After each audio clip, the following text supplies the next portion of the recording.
So I thought that it might be helpful. We've heard a lot about smart manufacturing and the term smart manufacturing, and knowing that many of us in the room maybe aren't as close to a lot of these technologies or these tools or these processes, and knowing that we all sort of serve different roles in the industry, or excuse me, with our in our communities and with our employers and in industry, we find it helpful to provide a little bit of a standard, a kind of a best definition of what organizations like SESME are saying to define what smart manufacturing is. Some folks, when they think of smart manufacturing, they might actually think of advanced manufacturing and a lot of those cyber-physical systems like additive manufacturing printers and robots and other cyber systems that actually, once connected, kind of provide that pathway towards a connected enterprise and towards smart manufacturing. And then I have some nice simple graphics that I like to use to help understand that connectivity.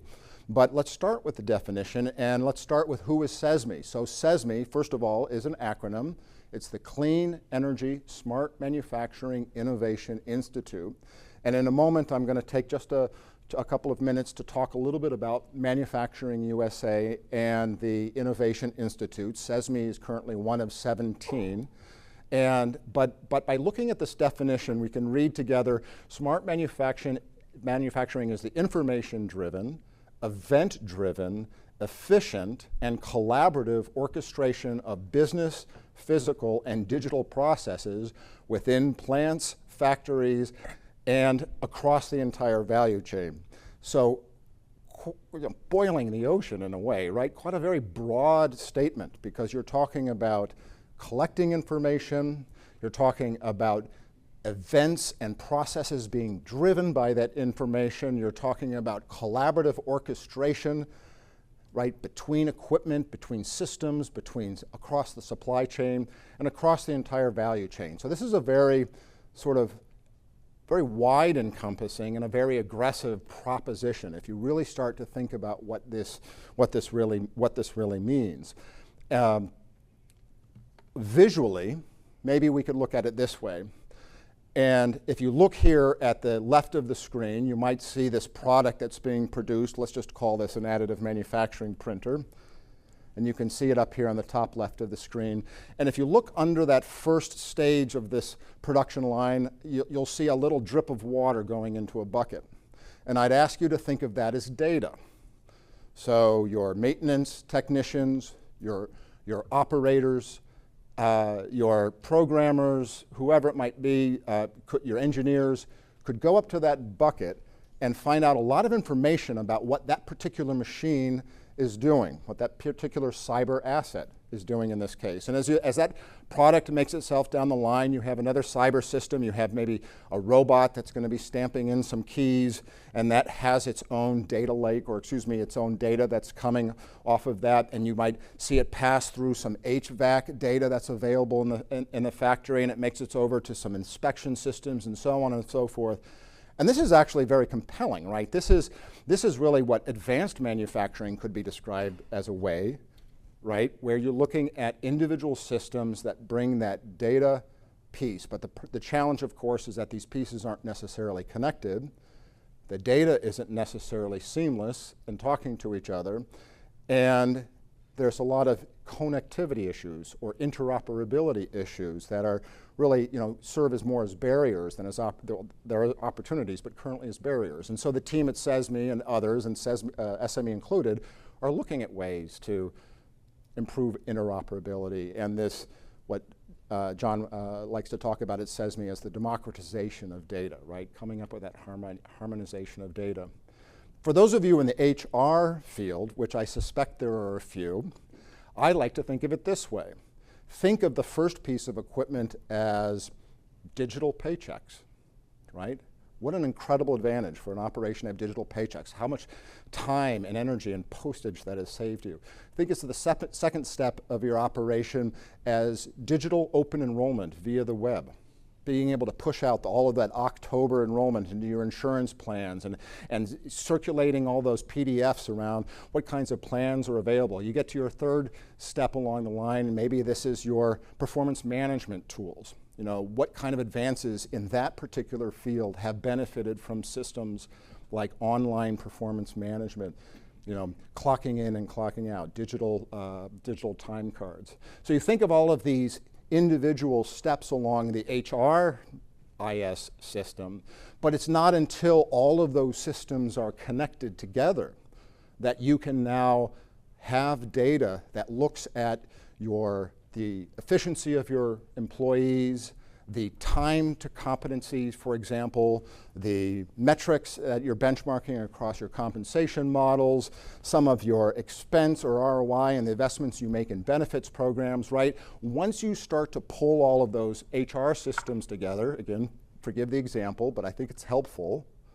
Now you at the HR office and others leaders in the organization can look at seamless data around your human capital and start to look at it intrinsically as a whole system. Push that forward and imagine if all of that connected information on your human capital then becomes one of those buckets that feeds into that singular data lake across your enterprise. So now you're looking at cost of material. Now you're looking at cost of quality. Now you're looking at your PMs. Now you're looking at your human capital. And you're not just looking at it within your four walls. You're looking at it up and down your supply chain. And your customers are too. This is smart manufacturing. This is about a connected, data-driven enterprise. The rest of the world is racing forward much faster than our economy with smart manufacturing. So as a nonprofit, SME, for nearly 100 years dedicated to the health and viability of our manufacturing ecosystem, we prioritize socializing the potential and the ROI with smart manufacturing. As Janine mentioned in her comments, it takes a village. There's a lot of work that SME and our partners out there can do together. Many of them are here in the room to help bring this ROI and these technologies forward and to help you who are tasked with implementing, and particularly around the workforce, start to break down those barriers of adoption and implementation and sustainment. So that's the visual on smart manufacturing.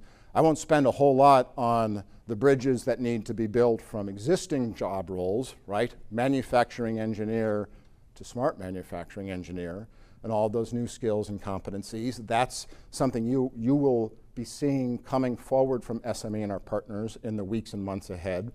And then there's all of those new emerging job roles that maybe don't even exist yet today in your enterprise. And so, again, how can our partners in industry, how can our partners with the Manufacturing USA Institutes, within education, within labor, within the technology community and SME come together to provide that sort of singular definition and that toolbox and that tool set for you, these resources to, again, help you start taking whacks at the tree. And again, apologies to some of the great OEMs in the room. You'll recall we had a smart manufacturing table where Daimler Trucks was talking a little bit more halfway across the river, or maybe even almost all the way across the river, and some of the unique challenges maybe in sustaining that mindset. So in my comments here today, you'll notice I'm bringing it back down to zero a little bit because we need to get that baseline and understand where we're at. But so,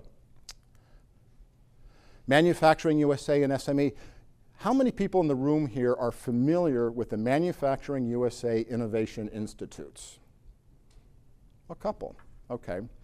So the Manufacturing USA was created in 2014 to secure a U.S. global leadership in advanced manufacturing by connecting people, ideas, and technology, kind of a high-level mission statement. What we're really talking about currently are 17, and the number is growing, individual technology centers, public-private partnerships between the technologists, say in additive manufacturing, in robotics, or in composites and composites machining, or in cybersecurity, or in smart manufacturing, and I'll bring up a map here. This might be helpful. 17 institutes typically housed within research universities where you have that intersection of OEMs and suppliers and technologists and research and others and nonprofits and others in the supply chains coming together to accelerate many of these technologies through some of their, we'll call them their early readiness levels, right? Bring some of these technologies forward. And in a moment, I'm going to just focus on a couple that we work with, but you should know that all of these are around the country are bringing forward a lot of these emerging technologies. Manufacturing USA is something you can very quickly Google and get to their website and find out more information on many of these institutes. I'd like to just comment on 4 as they relate to specifically to smart manufacturing. So, ARM Institute, this is the Robotics and AI Institute located here in Pittsburgh. ARM Institute, actually, you may, if you, any of you on your team heard some of the comments from Janine's presentation over at the SMART Summit at SMX. ARM Institute does a lot of work not only to bring the robotic community together, but they do a lot of research around what's called the future of work, right? Because the future of work is going to involve robotics and AI. What SME is doing in collaboration with the Robotics Institute, you might see roboticscareer.org, for example. Roboticscareer.org is ARM's jobs portal, for lack of a better expression, but they offer employers and job seekers and educators a portal and a community to bring forward all of those emerging robotics competencies that I kind of raced forward through on the previous slide, all of the education programs, and an opportunity for even individual job seekers to engage and start looking for training and jobs in their communities. And so, if robotics and robotics education is something that's of interest to you, I would encourage you to go to robotics, plural, career, singular, roboticscareer.org. And I see Mr. Zappa is here from roboticscareer.org. Maybe if there's a microphone that can make its way to Mr. Zappa, we'll let you, John, say hello.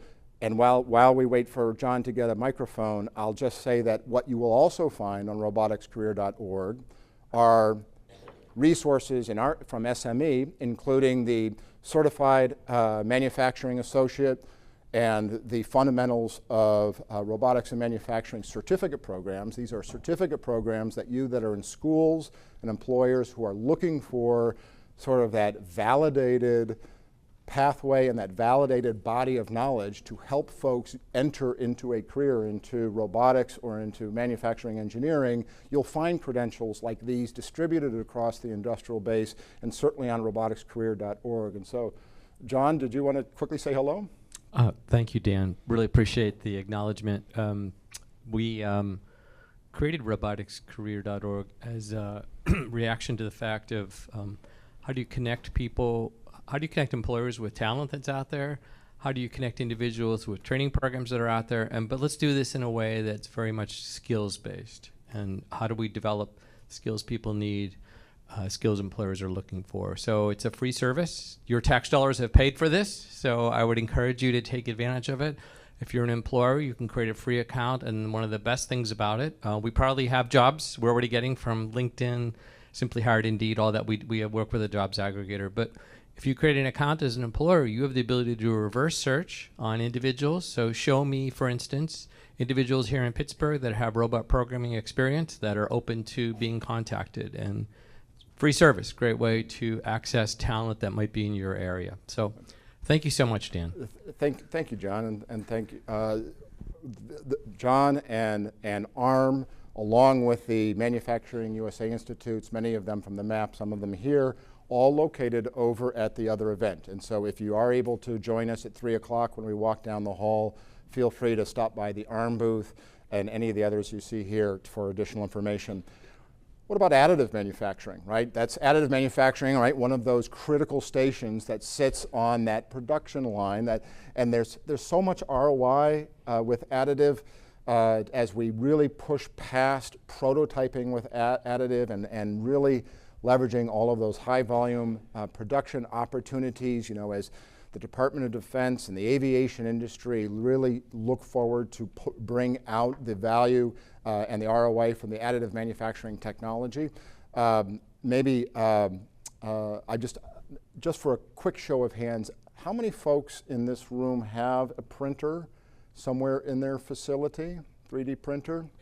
Terrific. Well then, we won't spend a whole lot of time talking about additive other than to say that as you think about your associates and your new hires and your pipeline and your onboarding and your upskilling, you can look towards America Makes and some of the work that SME is doing with America Makes for our certified.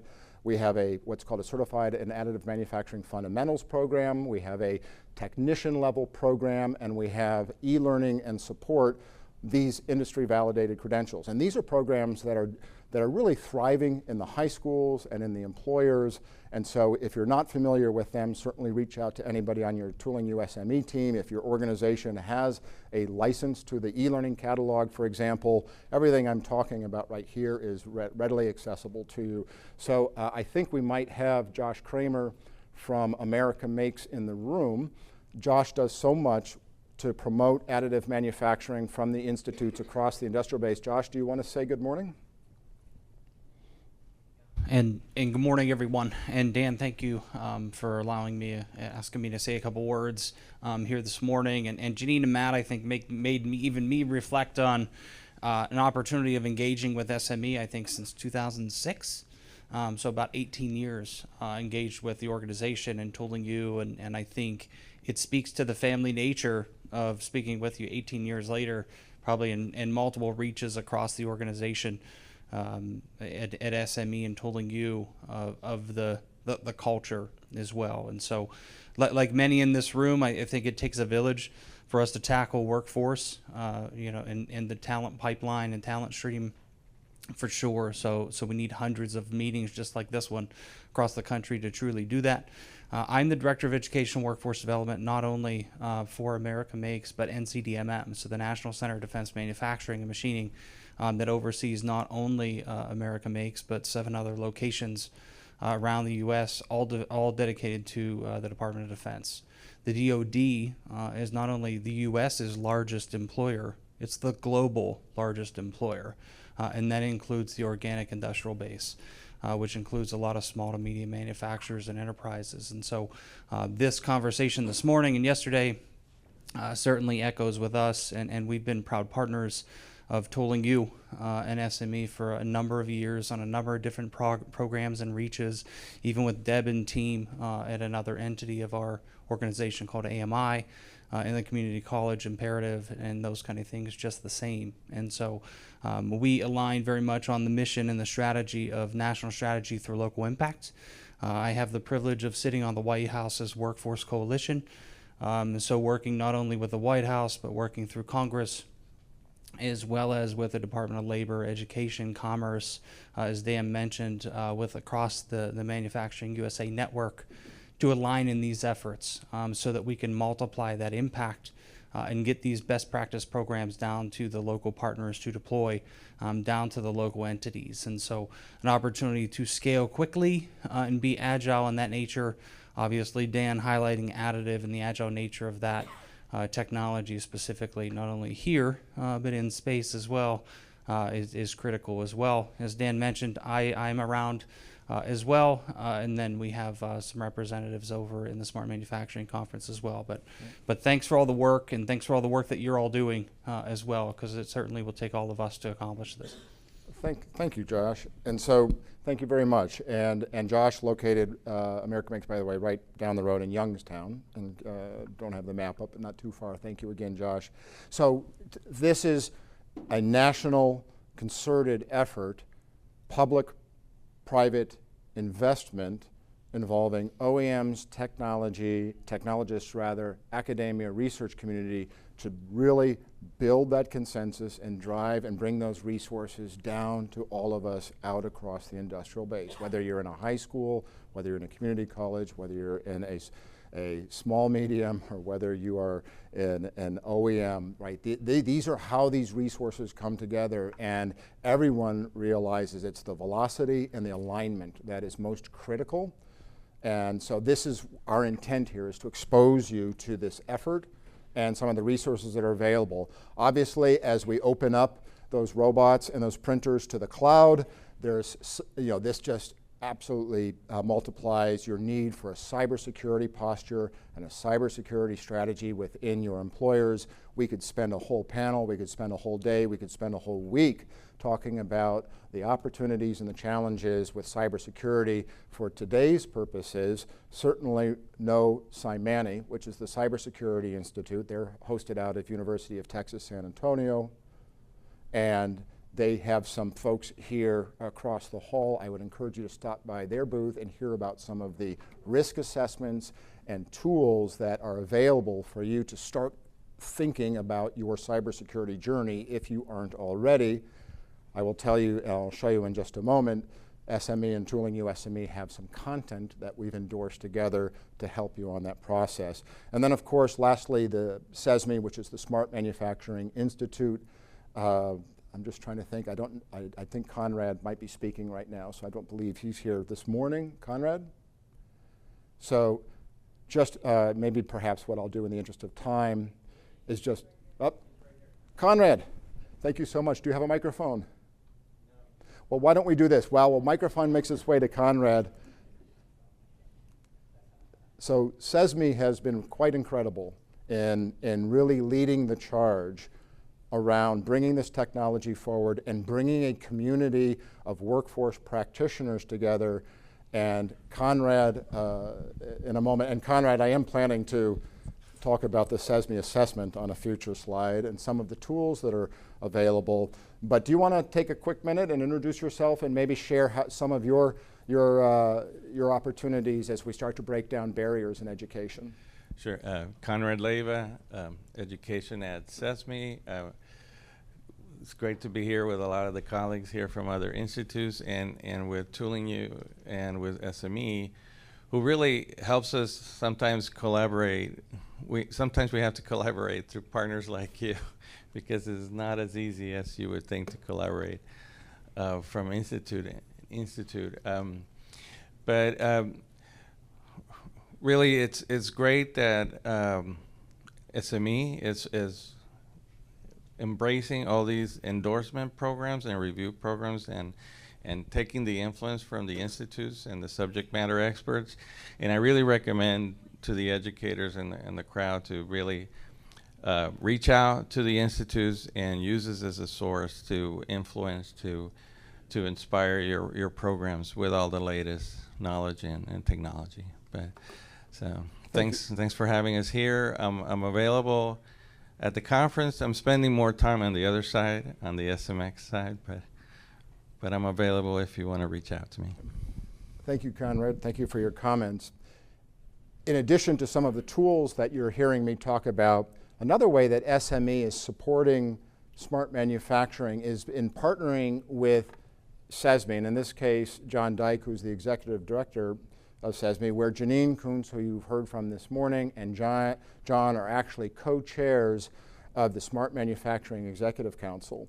So you can see some of the logos of the member companies as part of that council, but this is really that collaborative think tank from some of our industry's leading voices around automation and advanced manufacturing, really coming together to create that singular voice around a strategy forward and a pathway forward with smart manufacturing. And so you can certainly pick Janine's brain and mine as we kind of move forward in the agenda, but a couple of things to take away, that coming out of this committee will be a national playbook for smart manufacturing and a national roadmap for smart manufacturing. And as you start to look into that playbook, for example, you might find some of those emerging job roles and some of those specific pathways tailored to the individuals who are going to help you implement and sustain a smart manufacturing enterprise. And so look for more from the Executive Council, the Smart Manufacturing Executive Council, and the work that Janine and her team are doing as that playbook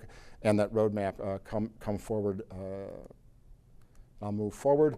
You may have heard about some of the training resources.